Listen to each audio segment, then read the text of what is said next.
আমি আবারও এসে গেছি আপনাদের সামনে নতুন এক রেসিপি নিয়ে। আশা করছি আপনাদের এই ভিডিওটিও ভালো লাগবে। ভালো লাগলে অবশ্যই সাবস্ক্রাইব করে দেবেন। চলুন তাহলে ভিডিওটি স্টার্ট করা যাক। প্রথমে আমি 150 গ্রাম ছোলার ডাল নিয়ে নিলাম একটা বাটিতে। নিয়ে আমি প্রেসার কুকারে আমি ডালটা সিদ্ধ করে নেব। ছোলার ডালটা আমি আলু দিয়ে রান্না করব, তো আলুগুলো কুচি কুচি করে নিয়েছি। প্রথমে কড়াইতে একটু তেল দিয়ে নিলাম। তেলটা গরম হলে দুটো তেজপাতা, দুটো শুকনো লঙ্কা আর গোটা জিরা দিয়ে আমি নাড়াচাড়া করে নেব। এভাবে আলুগুলো আমি দিয়ে দিলাম, দিয়ে এটাকে ভালো করে নাড়াচাড়া করে নেব। এর মধ্যে হাফ চামচ হলুদ আর হাফ চামচ লবণ দিয়ে দিলাম, দিয়ে এটা একটু লাল লাল করে ভেজে নেব। এর মধ্যে আমি একটু আদা বাটা দিয়ে দিলাম।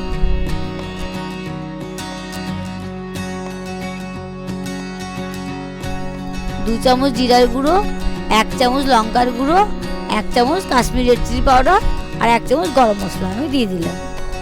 দিয়ে এটাকে ভালো করে নাড়াচাড়া করে নেব। এবার সিদ্ধ ডালগুলো আমি দিয়ে দিলাম। এর মধ্যে হাফ চামচ লবণ আর একটু হাফ চামচ হলুদ দিয়ে দিলাম। দিয়ে এটাকে আমি ভালো করে একটু নাড়াচাড়া করে নেব। ভালো করে নেড়ে নিয়ে আমি এর মধ্যে জল দিয়ে দেবো।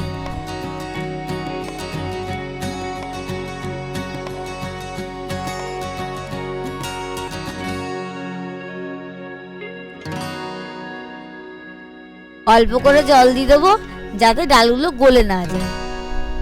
আর একটু শুকনো শুকনোও করবো না আর ঝোল ঝোলও রাখবো না। এর মধ্যে একটু চিনি দিয়ে দিলাম। এবার এটা ফুটে উঠলে একটু ঘন ঘন হয়ে গেলে আমি নামিয়ে নেব।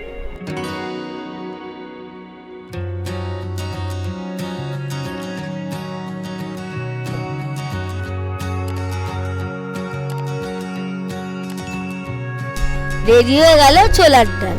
ভালো লাগলে আপনারা লাইক, কমেন্ট, শেয়ার করতে ভুলবেন না। ধন্যবাদ।